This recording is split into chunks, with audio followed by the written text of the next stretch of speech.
Shalom, damai di hati.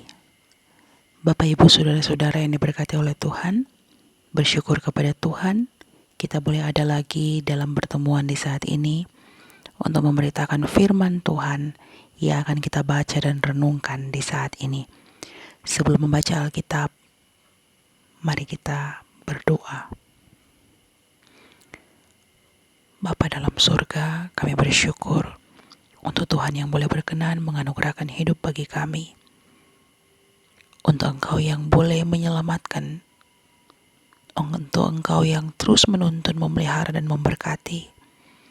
Kami bersyukur untuk semua yang Kau beri di kehidupan ini.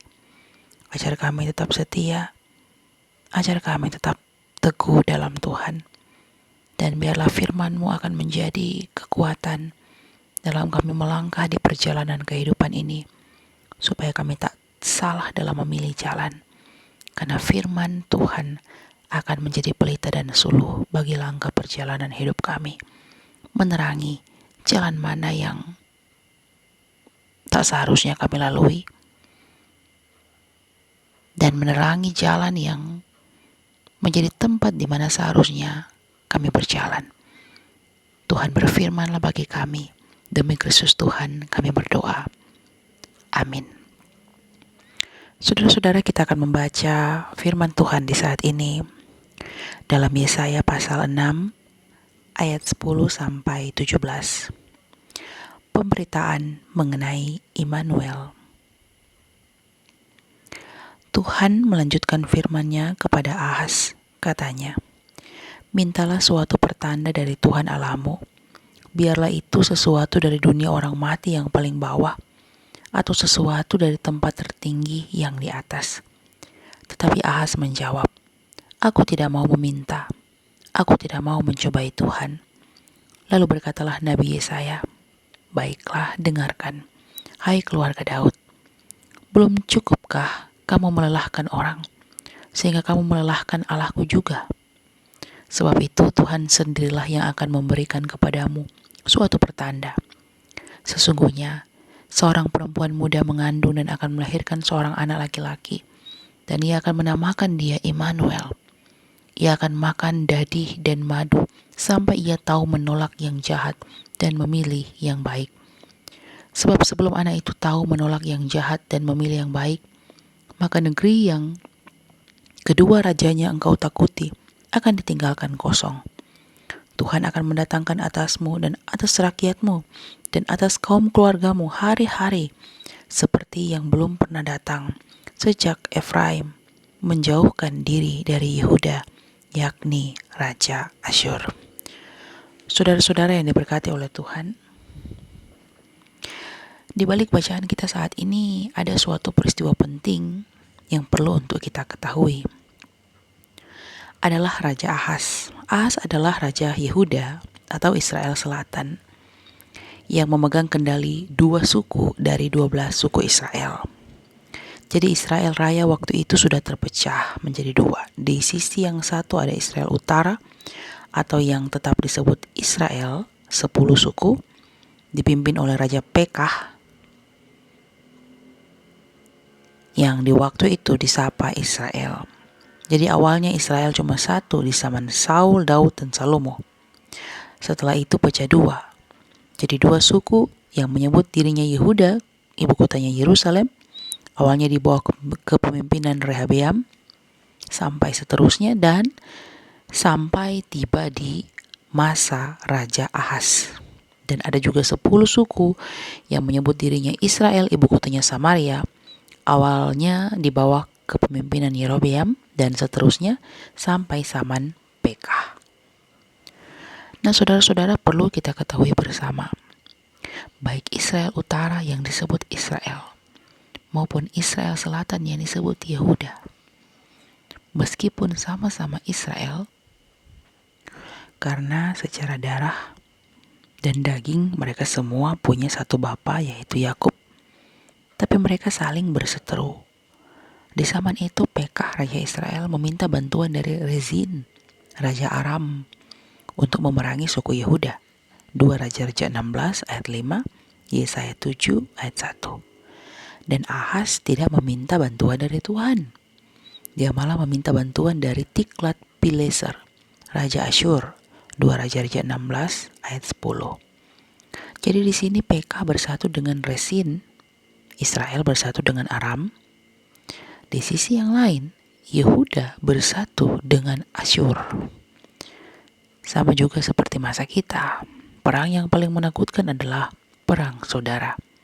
Kakak beradik saling benci, malah saling bunuh.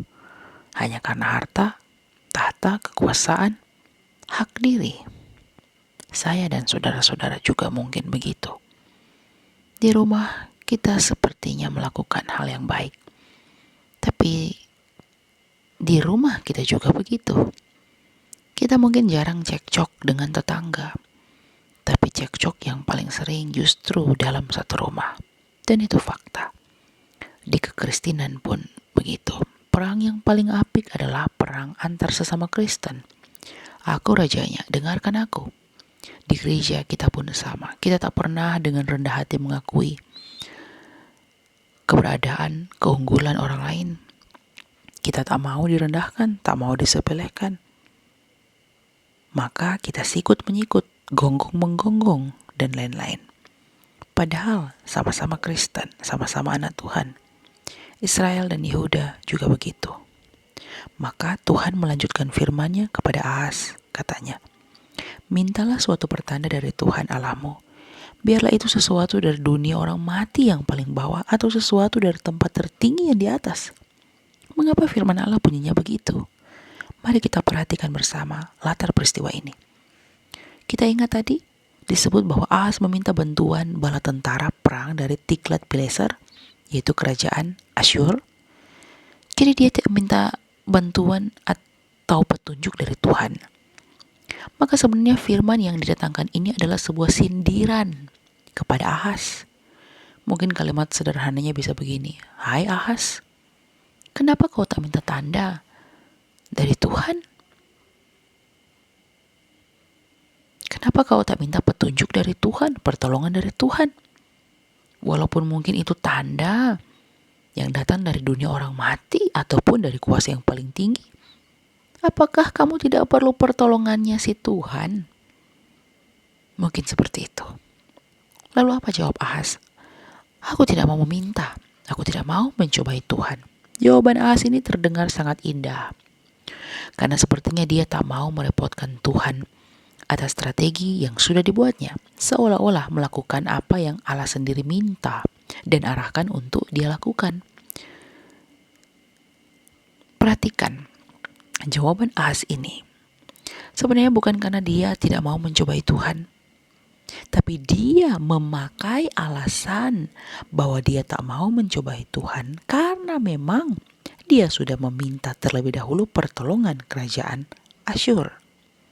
Jadi ini hanya jawaban basa-basi dari Ahaz untuk menutupi penyelewengannya yang sudah meminta bantuan Asyur. Maka jawab Nabi Yesaya, belum cukupkah kamu melelahkan orang, sehingga kamu melelahkan Allahku juga? Sebab memang saat Ahaz mencari pertolongan Asyur, sehingga menyebabkan Allah harus dengan penuh rendah hati menawarkan bantuan kepada Ahaz, disitulah Ahaz sebenarnya bukan hanya melelahkan Asyur karena meminta pertolongan kepada mereka, tapi juga melelahkan Allah karena harus bersibuk-sibuk ria menawarkan pertolongan kepada Ahaz yang tidak mau mencari pertolongan Allah. Sebab tidak ada yang lebih menyedihkan Allah di sorga daripada tindakan tidak mempercayainya. Masakan kamu mengira dia lelah dan tidak mampu menolongmu? Sama seperti kita. Seringkali strategi ini, strategi itu, minta tolong manusia ini, manusia itu, pejabat ini, pejabat itu, orang dalam ini, orang dalam itu, mengandalkan orang kaya ini, orang berpengaruh itu, mengandalkan gaji, mengandalkan posisi, mengandalkan apa saja yang saudara-saudara jadikan tempat bergantung. Saudara-saudara sudah baca? Terkutuklah orang yang mengandalkan manusia, yang mengandalkan kekuatannya sendiri, dan yang hatinya menjauh daripada Tuhan. Yeremia 17 ayat 5. Sayangnya Ahaz justru mengandalkan Asyur dan bukan Tuhan. Maka Yesaya mengatakan pada Ahaz, "Hai Ahaz, jikalau memang kau tak butuh pertanda dari Tuhan, maka Tuhan sendirilah yang akan memberikan kepadamu suatu pertanda. Sesungguhnya, seorang perempuan muda mengandung dan akan melahirkan seorang anak laki-laki, dan ia akan menamakan dia Immanuel." Jadi melalui Yesaya, Tuhan menyampaikan firman bahwa akan datang pertolongan Tuhan melalui seorang perempuan muda. Saudara-saudara, di masa itu dan di masa-masa sebelum itu, Tuhan memang sudah pernah menjanjikan pertolongannya lewat akan datangnya seorang penolong, pembebas, dan penyelamat. Ini yang disebut pengharapan mesianis, Mesias yang diurapi Allah, yang akan menjadi raja, yang memerintah Israel secara khusus, memberi kelepasan bagi mereka dari penindasan, peperangan, dan aniaya bangsa lain. Nah, pengharapan mesianis inilah yang kembali disampaikan Allah melalui Nabi Yesaya. Janjinya bahwa lewat seorang perempuan muda kalau di zaman itu diidentikan dengan gadis muda yang masih perawan. Jadi lewat seorang perempuan muda lah penyertaan Allah, Immanuel, Allah yang menyertai Israel akan dinyatakan.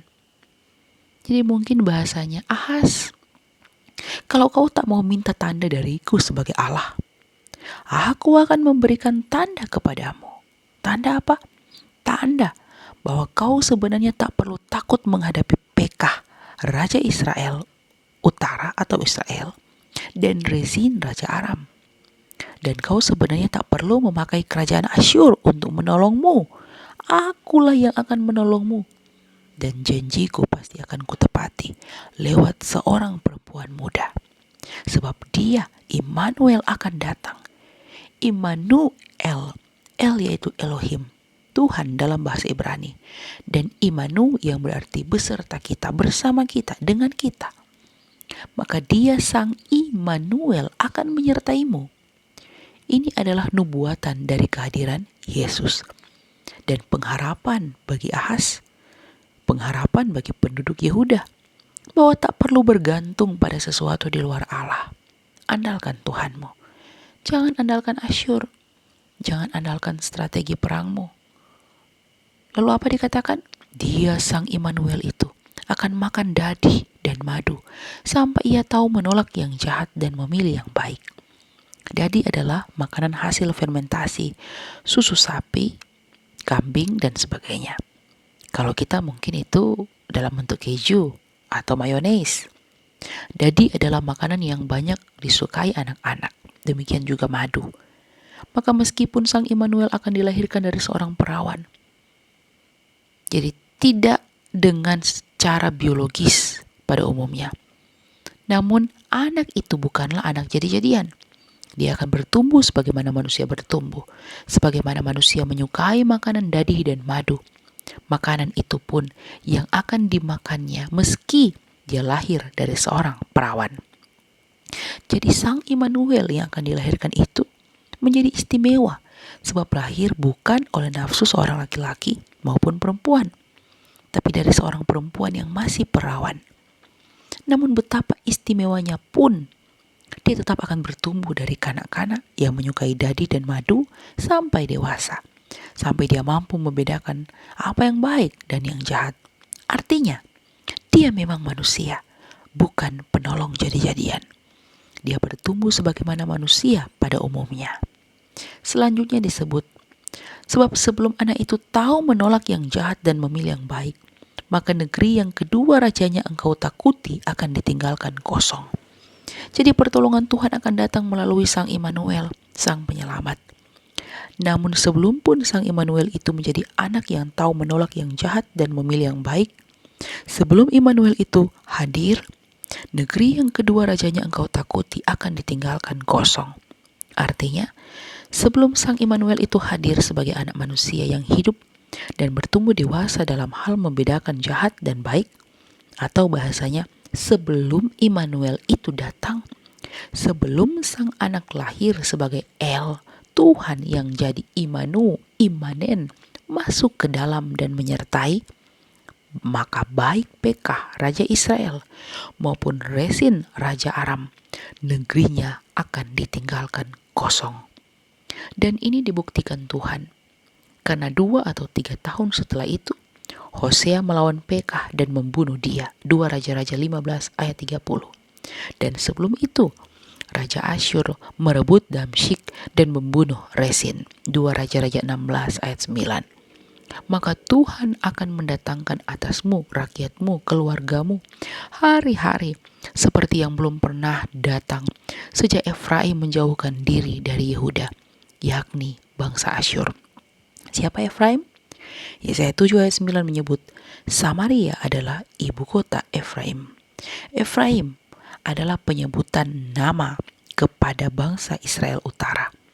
Jadi mungkin kalimatnya begini, Tuhan akan mendatangkan atasmu, atas rakyatmu, atas keluargamu, hai Yehuda, hai Ahaz, hari-hari yang belum pernah datang sejak Israel Utara berpisah darimu sebagai bangsa dan berdiri sendiri, yakni kehadiran Asyur.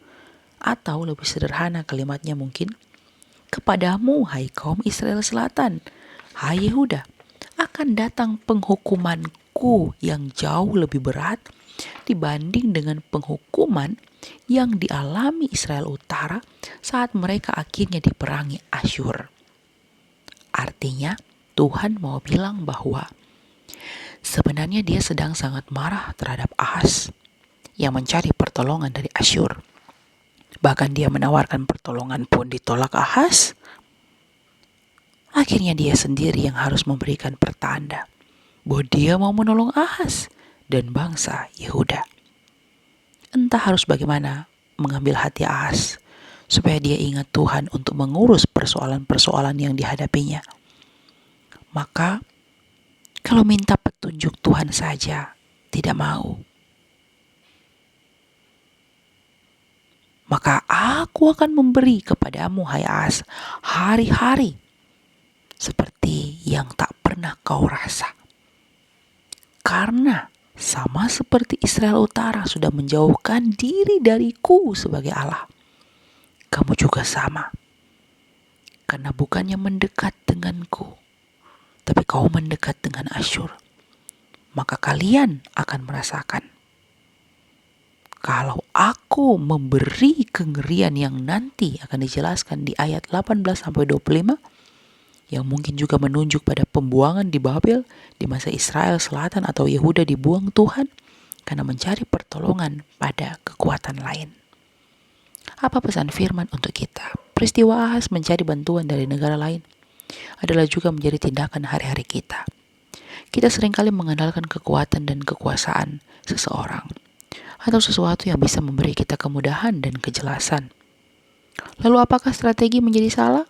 Apakah kita tak boleh berencana dalam hidup? Apakah kita hanya tidur-tidur saja dan menanti bantuan dari langit? Pertama, dalam menentukan strategi kita perlu tahu apakah ini sesuai dengan rencana Tuhan atau tidak. Maka tanya Tuhan saat membuat sebuah strategi ataupun keputusan dalam hidup. Kita tentu perlu mempertimbangkan banyak hal dalam strategi kita. Pertimbangan sosial, ekonomi, untung tidak, banyak hal. Tapi satu hal yang penting dan utama ialah pertimbangkan Tuhan suka atau tidak. Tapi mirisnya, dalam hal sudah meminta, dalam doa pun kita seringkali sama. Ketaatan berkata, bukan kehendakku tapi kehendakmu sebenarnya suatu hal yang luar biasa. Padahal hidup kita nyaris adalah kehendakku. Dan itulah yang kita doakan supaya Tuhan memenuhi tiap apa yang menjadi kehendak kita. Doa kita seringkali jauh dari keselarasan dengan apa yang menjadi kehendaknya. Oleh karena itu, ini menjadi pergumulan yang penting dipikirkan oleh gereja dalam memperingati Sang Immanuel yang hadir dan akan hadir itu nanti kedua kali. Pertandingan hidup kita, bagaimana untuk kita bisa hidup sesuai dengan kehendak Allah. Selalu ingat kalimat ini saudara, keunggulan Kristen adalah pengabdian diri. Doa yang benar adalah doa yang bertanya, ya Tuhanku, apa yang harus kulakukan untukmu? Lalu ditutup dengan, ajari aku, kuatkan aku taat pada ketetapan-ketetapanmu. Saudaraku, janji kedatangan Sang Immanuel sudah digenapi. Kita kini berada di masa parousia atau kedatangan kedua Kristus dari sorga ke bumi sebagaimana diajarkan dalam eskatologi Kristen atau peristiwa-peristiwa tentang masa yang akan datang. Kita tak berada di masa Ahaz, waktu berperang dengan senjata. Kita tidak berada di masa penantian Immanuel lagi karena Immanuel sudah bersama kita dalam Kristus dan lewat Roh-Nya sebagai penghibur. Saudara dan saya sedang berada di masa mana? Sepertinya kekuatan Tuhan di masa-masa kini sepertinya nyaris tak dibutuhkan lagi. Mengapa? Dunia maya membuat kita sangat bergantung pada laptop, pada HP, media elektronik. Yang memperolehnya pun kini sudah semakin mudah. Bisa kredit, bisa cash. Orang bisa stres kalau ketinggalan handphone, tapi orang biasa saja saat tidak berdoa. Orang bisa jadi gila saat ditipu uangnya, tapi biasa saja saat uangnya tak dipakai menolong sesama.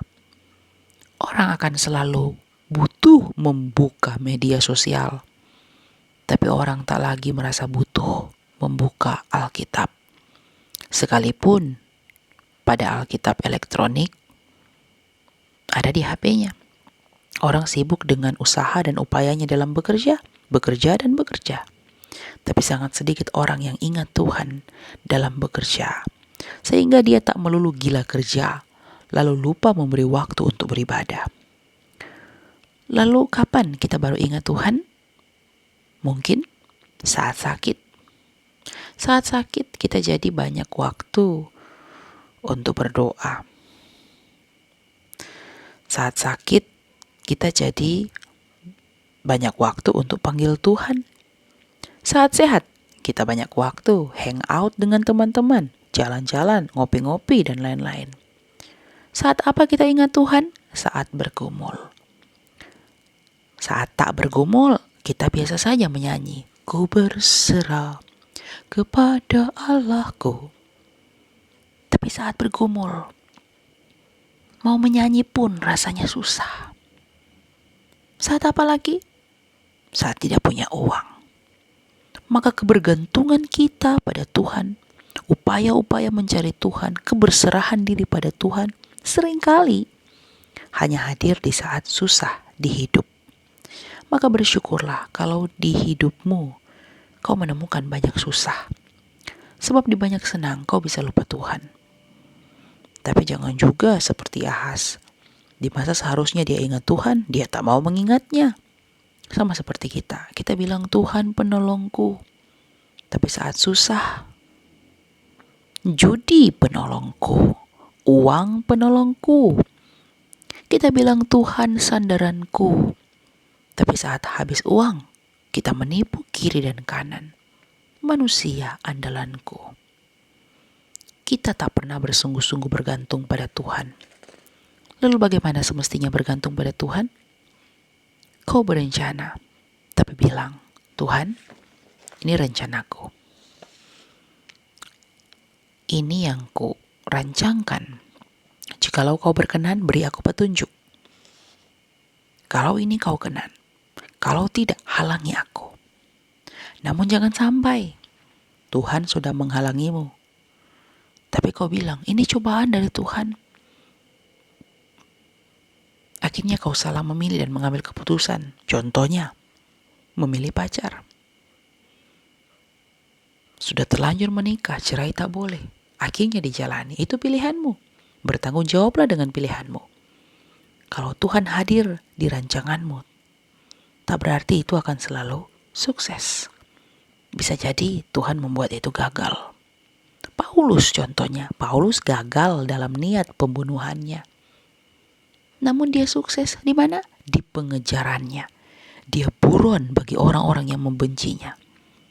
Jadi jangan juga bilang sukses berarti dikehendaki Tuhan. Gagal tak dikehendaki Tuhan. Namun di sukses ataupun di gagalmu, hidupmu harus memuliakan Tuhan. Di mana? Di kebergantunganmu atas kehendaknya, mencari petunjuknya, mencari apa yang Tuhan mau untuk dikerjakannya di hidupmu. Sebab bisa jadi Tuhan pakai gagalmu untuk membuatmu dekat dengannya. Tapi Tuhan juga bisa hadir di suksesmu. Lalu apa yang penting dari semuanya? Dalam penantianmu kepada Dia yang akan datang kembali kedua kali, kau harus tetap didapatinya, bergantung padanya, melakukan segala sesuatu untuk memuliakannya. Dan jangan basa-basi saat bicara dengan Tuhan dalam doa. Jangan tunjukkan keunggulan diri seolah-olah kau tak butuh Tuhan. Ingat selalu, keunggulan Kristen adalah pengabdian diri dan pengutamaan Tuhan di atas segalanya. Tuhan dimuliakan. Amin. Mari kita berdoa. Tuhan, terima kasih untuk firman-Mu. Belajar dari sosok seorang Ahas. Jangan biarkan kami mencari kekuatan manusia, pertolongan dari diri yang terbatas.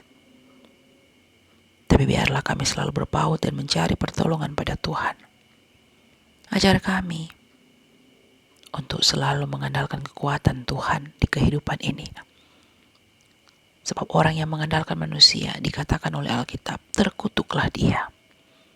Mengandalkan sesama dan mengandalkan kekuatan diri. Biarlah kami terus mencari hadirat Tuhan, mengandalkan Tuhan, selalu berserah, berseru hanya padamu. Ini doa kami, demi Kristus Tuhan kami berdoa. Amin.